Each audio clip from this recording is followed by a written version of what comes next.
역경 앞에서 인간은 세 가지 유형을 보인다고 합니다. 첫째는 체념형입니다. 이 유형은 역경을 만나게 되면 그대로 주저앉아 버리는 유형입니다. 매사에 소극적이고 비관적이고 또 비생산적인 사람들이 이 유형에 속하게 되겠습니다. 두 번째 유형은 도피형입니다. 역경을 만나면 피해가는 거죠. 일단 위기만 벗어나고 보자는 생각으로 가득 차 있습니다. 냉소적이고 또 방관적인 태도로 삶을 대하는 부류가 이 부류에 속한다 할 수 있겠습니다. 세 번째는 역경을 당당히 맞서는 돌파형이라 할 수 있는데 이들은 매사에 적극적입니다. 삶에 능동적으로 그리고 창조적으로 진취적으로 임하면서 그 삶을 열어가는 유형이라고 할 수 있겠습니다. 여러분 어느 유형에 가까운지요? 피할 수 없으면 즐겨라 라고 하는 유명한 말이 있죠. 이 말은 미국의 심장 전문 의사인 로버트 엘리엇이라고 하는 사람이 쓴 책에 스트레스에서 건강으로 마음의 짐을 들고 건강한 삶을 사는 법이라는 책에서 또 인용된 그 유명한 명언이 되겠습니다. 피할 수 없는 것들이 있죠. 우리가 삶을 살다가 보면 내 의지와는 또 내 계획과는 상관없이 피할 수 없는 어려움을 우리가 만날 때가 있죠. 피할 수 없는 상황들을 만날 때가 있죠. 그러나 피할 수 없는 것을 즐기는 자를 이길 수 있겠는가라고 하는 거예요. 중요한 삶의 자세에 대한 포인트라 생각이 되어집니다. 오늘 말씀은 13절 우리가 흔히 한 구절만 딱 떼어서 또 이해하고 은혜 받는 경우들이 많은데 사실은 13절 이 한 구절의 의미를 제대로 이해하려면 고린도전서 10장 전체를 우리가 그 내용을 이해할 필요가 있다는 거예요. 고린도전서 10장은 어떤 측면에서 쓰여진 내용인가 하면 사도 바울이 우상 숭배와 관련하여서 고린도 교회를 향하여 권면한 내용이 고린도전서 10장에 쭉 소개되어 있는 것을 보게 됩니다. 고린도 교회에 내재하고 있는 여러 가지 문제 중에 한 가지가 바로 이제 우상 숭배였고 우상 이방 신전에서 드려진 그 음식을 먹는 문제를 가지고 갈등을 빚었던 상황을 고린도 교회를 통해서 우리가 고린도 전서를 통해서 확인할 수 있습니다. 그 중에서 1절로 13절의 내용은 사도 바울이 구약의 출애굽 1세대들이 광야에서 지은 죄를 기반으로 해서 고린도 교회 공동체 안에도 그와 같은 현상들이 있는 것을 감지하고 출애굽 1세대들이 광야에서 어떤 죄를 지었는지를 소개하면서 고린도 교회 성도 여러분들은 그와 같은 삶을 살면 안 됩니다라는 차원에서 권면한 내용이 1절부터 13절에 쭉 소개되고 있는 것을 보게 됩니다.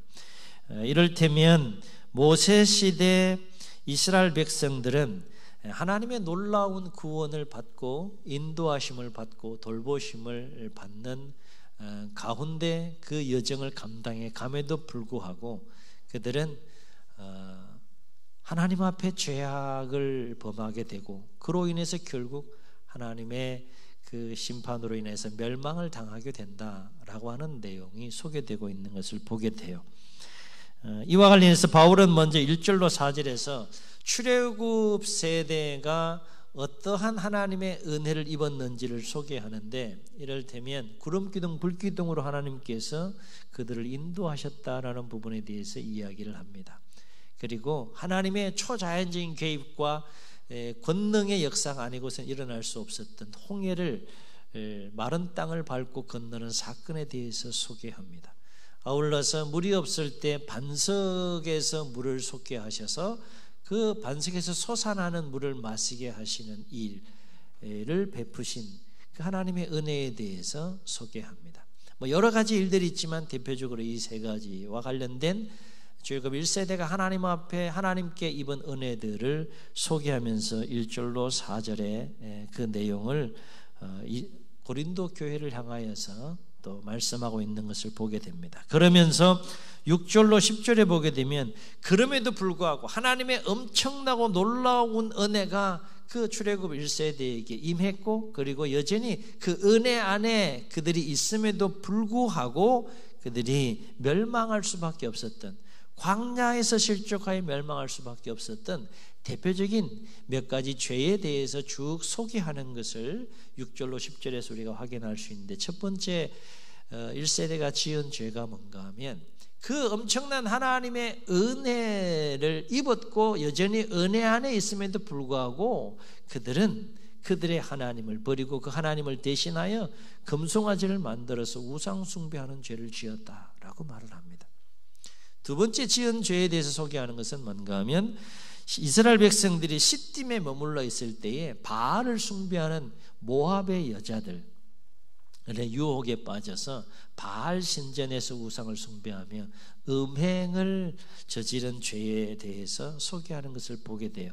참고로 바알을 섬기는 그 제사 행위는 신전의 여사제들, 이들은 창기들이 되겠는데 그 신전의 여사제들과 음행하는 것을 통해서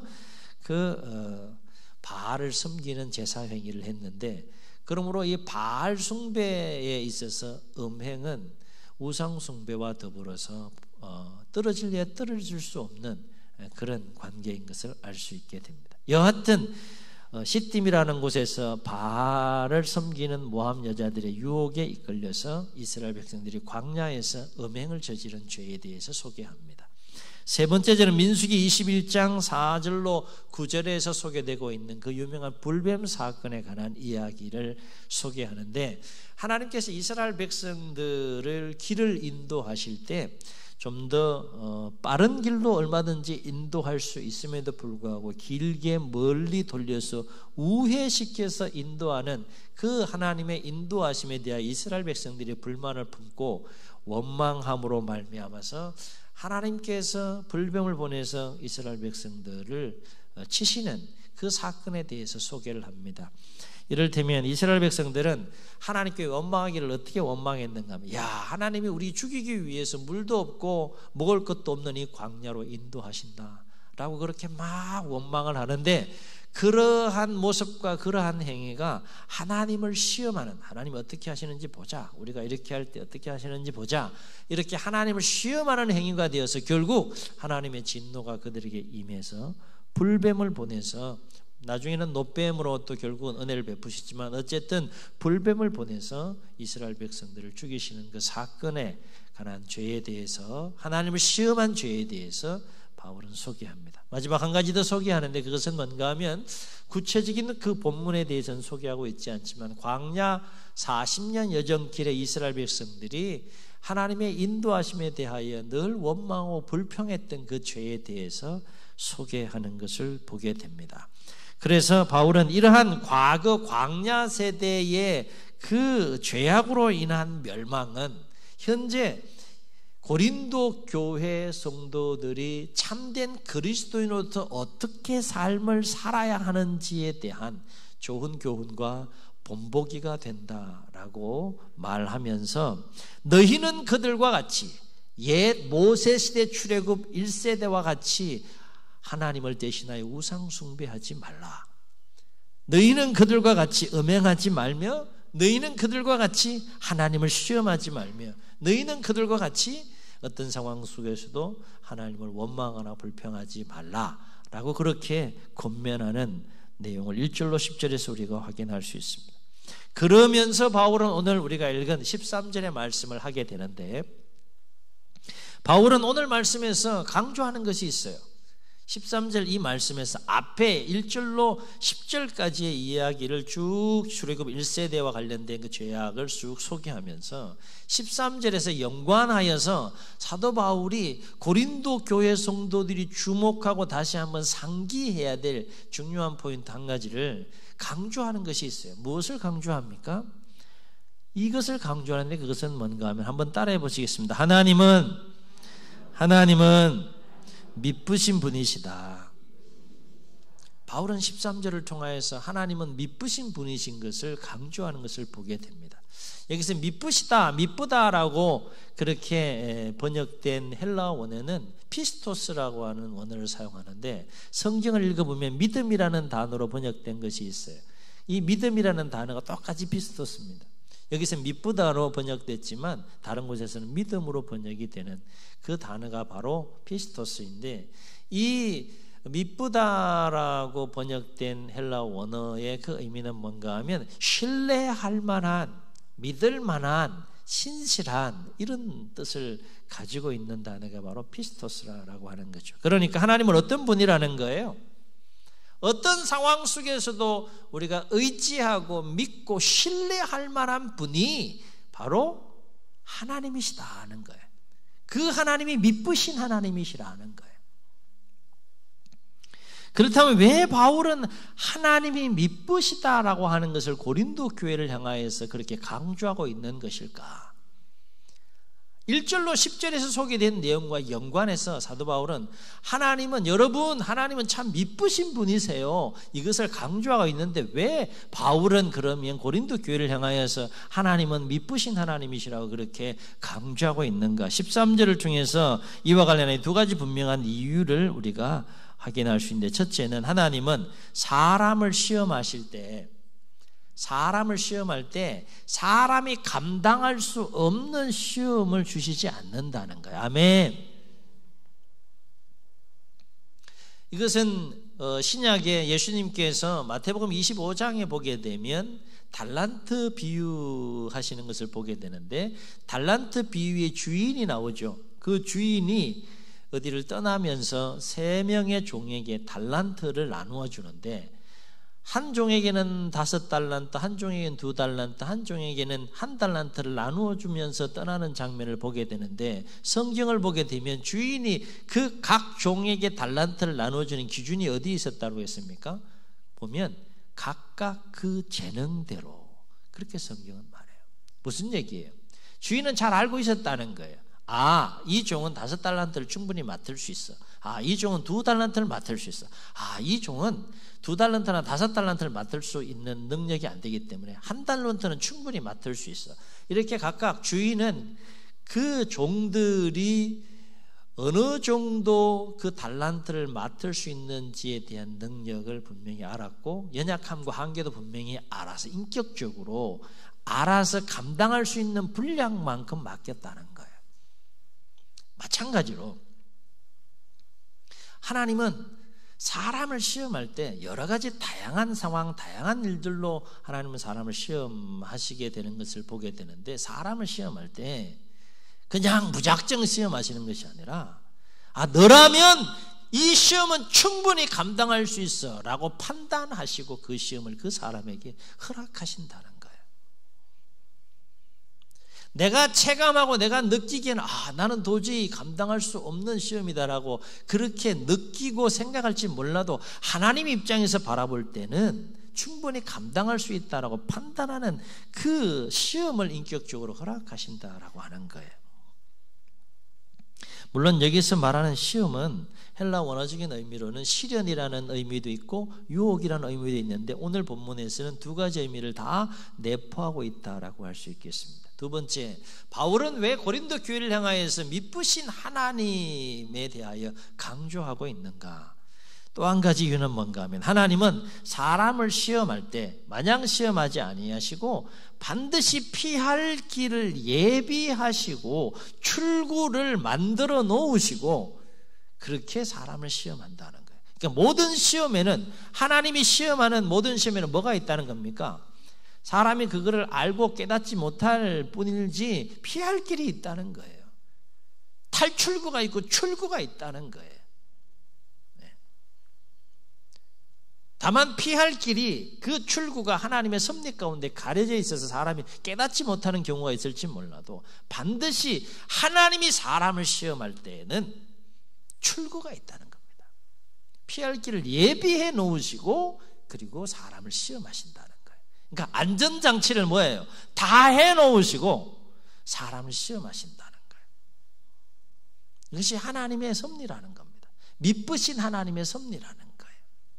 바울은 이 미쁘신 하나님에 대하여서 지금 고린도 교회를 향하여서 강조하고 있고 소개하고 있는 것을 보게 돼요. 그러므로 결국 하나님의 시험으로 인하여서 사람이 감당할 수 없는 시험은 없다는 거예요. 그렇기 때문에 하나님은 어떤 분이시라는 겁니까? 미쁘신 하나님이시라는 거예요. 아멘. 아멘. 오늘 이 진리, 단순하고 우리가 너무 잘 아는 부분이지만 이 진리를 다시 한번 가슴에 새기고 삶의 현장으로 나아가자는 거예요. 하나님은 미쁘신 분이시다. 미쁘신 하나님은 어떤 하나님입니까? 내가 감당할 수 있는 시험만 허락하시는 분이시다 라고 하는 이 분명한 진리를 가슴에 새기고 이 어려운 시대를 살아가는 우리가 삶의 현장으로 나아가자라고 하는 거죠. 이 말은 출애굽 1세대가 광야에서 왜 우상 숭배를 했겠느냐? 왜 음행을 했겠느냐? 왜 하나님을 시험했고 왜 하나님께 불평하고 왜 광야에서 하나님을 원망했겠느냐? 라고 하는 부분에 대한 그 이유를 설명해 주고 있는데, 왜 출애굽 1세대가 광야에서 그와 같은 죄를 지음으로 실족하여 멸망을 당했을까라고 하는 건데, 이유가 뭡니까? 그렇습니다. 하나님은 충분히 그들을 인도해 가시는, 하나님은 충분히 그들이 감당할 수 있는 시험과 환경으로 그들을 인도해 가고 계시는데, 정작 출애굽 1세대는 그들 앞에 있는 시험을 이겨내지 못했기 때문에, 감당해내고 이겨내지 못했기 때문에 결국 그 시험으로 인하여 실족하여 광야에서 멸망을 당할 수밖에 없었다라고 하는 이야기를 지금 고린도 교회 성도들이 알기를 원하는 마음으로 바울은 지금 편지를 쓰고 있다라고 하는 것입니다. 그렇다면 출애굽 1세대가 광야에서 시험을 이기지 못한, 그토록 놀라운 하나님의 은혜를 그들이 누리면서도 광야에서 능히 감당할 수 있는 상황과 시험을 허락하시면서 인도에 가심에도 불구하고 출애굽 1세대가 광야에서 시험을 이기지 못한 가장 근본적인 이유가 어디에 있느냐? 간단하다는 거죠. 그것은 미쁘신 하나님을 믿고 신뢰하지 못했기 때문이라는 거예요. 하나님의 백성들이 하나님이 인도해 가는 그 삶의 여정에 인격적인 하나님께서 충분히 감당할 수 있는 길을 주관해 가시고 인도해 가심에도 불구하고 그 미쁘신 하나님을 신뢰하지 못하고 미쁘신 하나님을 의지하지 못하기 때문에 결국 광야에서 넘어지고 결국 멸망을 당할 수밖에 없었다는 거예요. 여러분, 하나님 백성들이 가장 잘해야 될 게 뭡니까? 하나님을 잘 믿는 거 아니겠습니까? 상황이 어떻든 하나님을 신뢰하고 온전히 하나님을 의지하며 살아가는 거 아니겠습니까? 출애굽 1세대는 이거 실패했다는 거예요. 이거 실패했다는 거예요.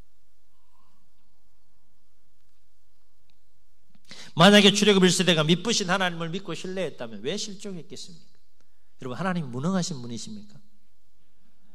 주의 백성들을 광야로 끌고 가실 때 무능한 하나님이 지금 끌고 가시는 겁니까? 무책임한 분이십니까? 연약한 분이십니까? 성경을 통해서 보게 되면 기적을 행해서라도 하나님의 백성들을 지키시고 돌보시고 그리고 책임지시는 하나님을 우리가 만날 수 있지 않겠어요? 그렇죠? 나는 불가능하게 여겨질지 몰라도, 나는 감당할 수 없게 여겨질지 몰라도 하나님은 그렇게 생각하지 않는다는 거야. 너 감당할 수 있다. 너 이겨낼 수 있고 너 극복할 수 있고, 나보다 나를 더 잘 아시는, 나의 능력, 나의 연약함, 나의 한계를 더 잘 아시는 하나님께서 아주 세밀하게 모든 것들을 감찰하시면서 그 길을 주관해 가시면서 감당케 하시는데도 불구하고 내가 하나님을 믿지 못하고 미쁘신 하나님을 신뢰하지 못함으로 실족하게 되면 출애굽 1세대와 같은 삶으로 우리가 전락할 수밖에 없다는 거예요. 이 말은 달리 표현하면 우리가 우리 앞에 놓인 시험이 어떤 시험이든지 간에 우리 안에 미쁘신 하나님에 대한 분명한 믿음이 있다 그러면, 다시 말해서 하나님은 나에게 감당할 수 있는 시험만 주신다라고 하는 분명한 믿음만 우리의 심령 가운데 있다면 우리는 어떤 시험도 능히 이기고 승리하는 삶을 살아가게 된다라고 하는 거예요. 한번 따라해 보시겠습니다. 하나님은 내가 능히 감당할 수 있는 시험을 허락하신다. 아멘. 아멘. 그게 미쁘신 하나님의 섭리라는 거예요. 그렇다면 미쁘신 하나님께서 우리의 삶의 여정에 능히 감당할 수 있는 시험만 허락하시는 분이시라면 우리는 우리 앞에 있는 시험 앞에서 어떤 삶의 자세를 가져야 하느냐? 첫째는 하나님께서 우리의 삶의 여정 속에 어떤 시험의 상황으로 인도하시든지 간에 우리는 결코 그 시험으로 인하여서 낙심하거나 근심하지 말아야 한다는 겁니다. 사람이 감당할 수 없는 시험은 없기 때문에 그래요. 둘째는 어떤 시험이든지 간에, 어떤 시련이든지 간에, 어떤 유혹이 되었든지 간에 적극적으로, 능동적으로, 긍정적으로 그 시련, 그 시험을 수용하고 받아들여야 한다는 거예요. 하나님은 그 시험을 통하여서 더 좋은 것을 주시기를 예비하시고 또 역사하시는 분이시기 때문인 줄로 믿습니다. 시험을 위한 시험은 없어요. 단순하게 하나님께서 시험하실 때는 시험을 위한 시험은 없다는 거예요. 더 좋은 것을 예비해 놓으시고 항상 하나님의 백성들을 훈련시키시고 연단시키시는 모습을 성경 전체를 통해서 우리는 만나고 경험할 수 있습니다. 세 번째, 어떤 자세를 가져야 될까? 능히 감당케 하시는 하나님, 그 미쁘신 하나님을 온전히 믿고 온전히 신뢰하고 온전히 의지하면서 담대하게 그 시험을 감당해 가는 거예요. 뚜벅뚜벅 감당해 가는 겁니다. 어떤 방법으로 어떻게 풀리고 열리고 해결될지는 하나님의 주권 아래 있지만 우리는 담대하게 그 미쁘신 하나님을 절대적으로 믿고 신뢰하면서 하나님은 그래, 나에게 내가 감당할 수 있는 시험만 주신다. 나는 이 시험을 능히 이길 수 있다. 감당할 수 있다. 그 믿음을 가지고 뚜벅뚜벅 감당해 가는 거죠. 그것이 하나님의 자녀와 백성들이 시험 앞에서 가져야 될 중요한 삶의 자세라고 하는 거예요. 마음이 무너지지 않는 거죠. 마음이 무너지지 않으므로 삶이 무너지지 않는 거예요. 그러나 출애굽 1세대는 그렇지 못했다는 거예요. 이거 우리 반면교사로 삼고 정신 똑바로 차리고 우리가 참된 그리스도인으로서 어떤 시련 앞에서도 우리가 올바른 삶의 자세를 가지고 살아갑시다 라는 측면에서 지금 사도 바울은 고린도전서 10장을 지금 기록하면서 13절의 말씀에 미쁘신 하나님을 소개하고 있다라고 하는 것입니다. 그렇습니다. 바울의 고백처럼 하나님은 미쁘신 분이십니다.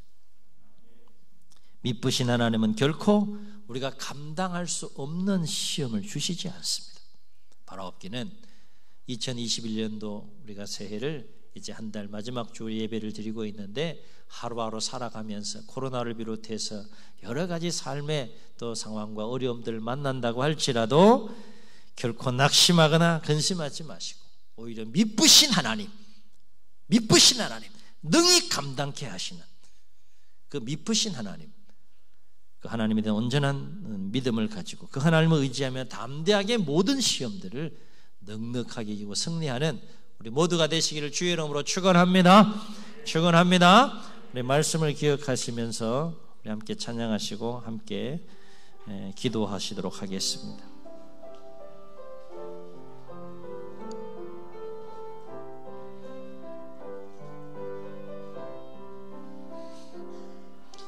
왜 나만 겪는 고난이냐고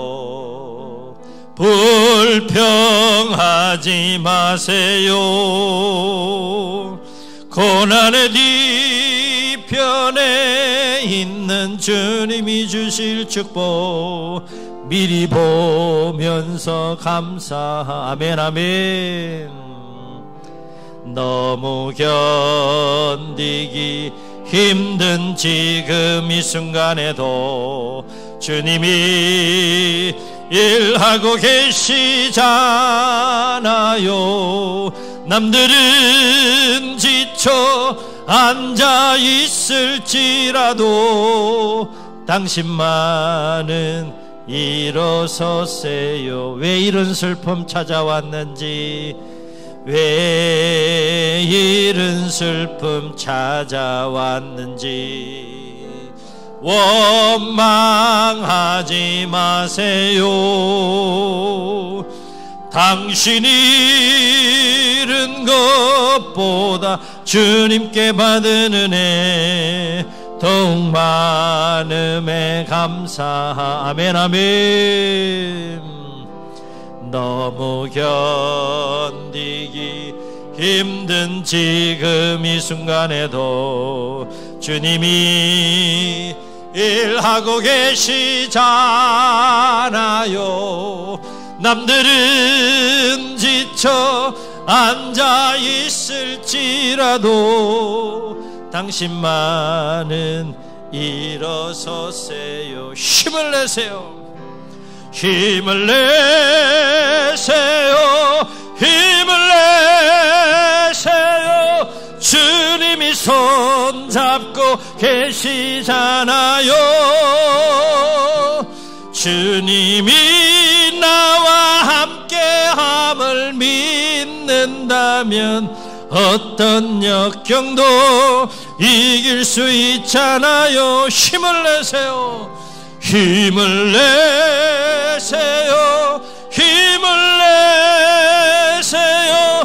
주님이 손잡고 계시자. 아멘 아멘. 주님이 나와 함께함을 믿는다면 어떤 고난도 견딜 수 있잖아요. 주의 눈을 감으시고 말씀 기억하시면서 함께 기도하시겠습니다. 살면서 우리가 어떤 삶의 상황을 만나든지 간에 우리가 반드시 기억해야 될 하나님이 있습니다. 그 하나님은 오늘 고린도 교회를 향하여 소개하고 있는, 사도 바울이 소개하고 있는 미쁘신 하나님이십니다. 어떤 상황 속에서 우리가 신뢰할 만하고, 어떤 상황 속에서 우리가 의지할 만하고, 어떤 상황 속에서 우리가 믿을 수 있는 미쁘신 하나님, 그 하나님이 우리의 하나님이신 줄로 믿습니다. 미쁘신 하나님은 우리를 시험하실 때 그 시험의 내용이 무엇이 되었든지 간에 우리보다 우리를 더 잘 아시는, 능력을 잘 아시고 한계와 연약함을 잘 아시는 그 하나님은 우리가 감당할 수 없는 시험을 주시지 않는 분이시다 하는 것입니다. 반드시 피할 길을 예비하시고 인격적으로 우리를 시험하시고 연단하시는 분이시다 하는 것입니다. 미쁘신 하나님이 우리의 하나님이신 것을 굳게 믿고 주여 살면서 어떤 시련을 만난다 할지라도, 어떤 시험 앞에 놓인다 할지라도 낙심하거나 근심하지 않게 하시고 오히려 더욱더 견고한 믿음을 가지고 미쁘신 하나님 믿고 의지하며 담대하게 모든 시험을 이기고 승리하는 삶을 살게 하옵소서. 이런 마음 담아서 우리 주님 세움 부르시고 합심으로 함께 기도합니다.